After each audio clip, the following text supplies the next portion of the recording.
I'm talking to you from Govanhill Baths, the community arts and social centre on the south side of Glasgow. I worked here as artist in residence last year, creating new work about the past, the present and the future of the Baths, and working with the community to put on some new artistic events. I love it here. I love the smell of it. I love the decaying history and the hopeful future of it. And I love what it stands for. The baths were opened just over 100 years ago as a vital resource for the community. There were 3 pools, different sizes, Turkish baths, a laundry, a steamy in the back, and up here where we are now, slipper baths, baths for folk who didn't have a bath in their own house. But in 2001, Glasgow City Council decided that the community here didn't need that anymore and shut the building down. It was occupied for 6 months as part of a fantastic and eventually successful community campaign to save the building. Local organisers and residents and artists worked together to try and keep this building open, and in the last few years it has been reopened as a centre for the community.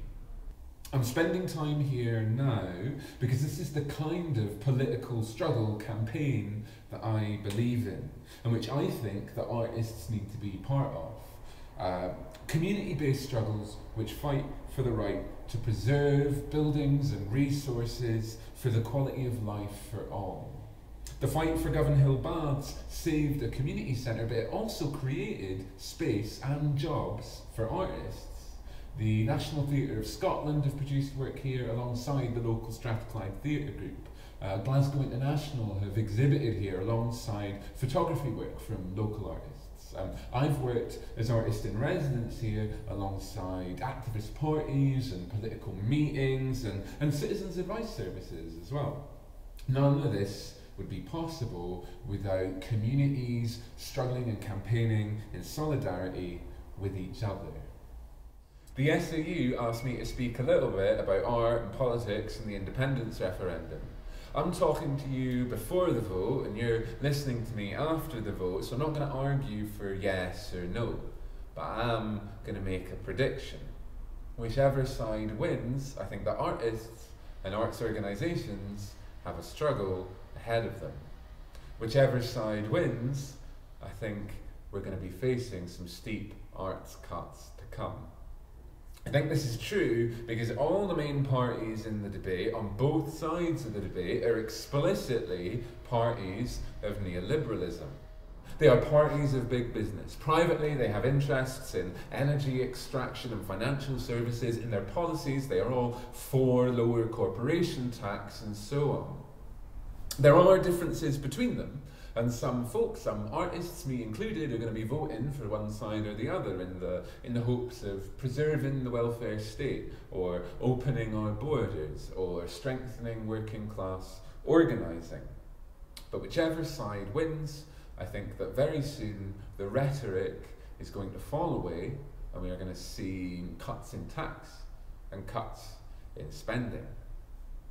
Even if a future independent Scottish government keeps some of its promises and resists austerity politics, it is constantly going to be called on to impose austerity by Europe, and it is going to take strong, broad-based campaigning to resist that kind of politics. We need to be prepared to fight harder than ever for artists' rights and artists' pay. Artists are frequently among the most precarious of workers in neoliberalism. We work from contract to contract. We're unable to build pensions and other kinds of safety net. We are very vulnerable to cuts in welfare. In that, although many of us have more social privilege and get to be part of the glamour of the creative classes, we have more in common with supermarket workers and call centre workers than with many of our colleagues in management. In a time of cuts, the most socially marginalised suffer most. We're already seeing cuts to support for disabled artists through the Access to Work scheme. We're already seeing the effects of hardline immigration policy, making it harder for international artists to come to Scotland, making it harder for there to be cross-cultural collaboration. We're already struggling against pay gaps between women and men, including in the arts. All of this may get harder, and these struggles intersect with each other. Fighting for artist pay is also about fighting for women's rights, for disability rights, against discrimination and racism, against all forms of oppression. We're a messy sector professionally as well. Few of us are constantly in good work, many of us have second jobs, many of us spend time surviving on benefits or working tax credits. We shouldn't fetishise the idea of a full-time, productive, professional artist always in work. Artists are never going to fit into a labour system like that. We're always going to spend time on the margins, and we should be supported from that position to do the work that we do. Fighting for benefits is fighting for artists' rights, and the rights that artists need to make work are the rights that everybody deserves. That brings me back to Govanhill Baths. I decided to give this talk from here because the Baths represents the kind of campaigning that I believe in. Campaigning which brings different interest groups and different communities together to campaign alongside each other. Campaigning which has artists at its heart, working not just as artists but as members of a community. Only by fighting for rights for all can we have the rights that artists need to make art. I think there's a vital role for unions in this. Unions for precarious workers in a neoliberal world do have particular challenges ahead of them. We don't all work in the same workplace, and we're constantly overstretched, and that makes it harder for us to organise. I don't think that unions are the only answer, and I do think that the particularly managerialised unions often betray the interests of their workers, particularly the most marginalised among them.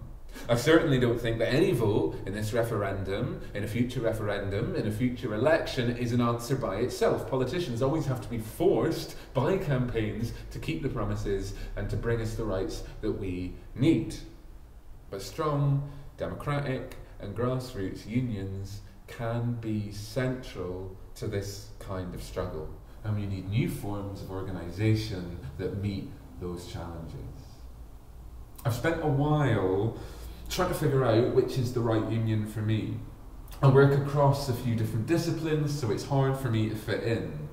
But I'm joining the Scottish Artists Union today, got my form, got it all sorted out, because it feels like the best fit, partly, but also because I am excited to be part of a new and fast-moving and growing union. I think that is the kind of union that is likely to recognise the challenges ahead and find the forms of organising and campaigning that can meet those challenges.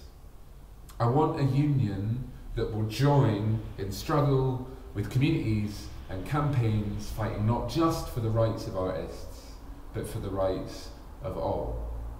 And I hope that we're able to make it this kind of union. Thanks. That's what I got.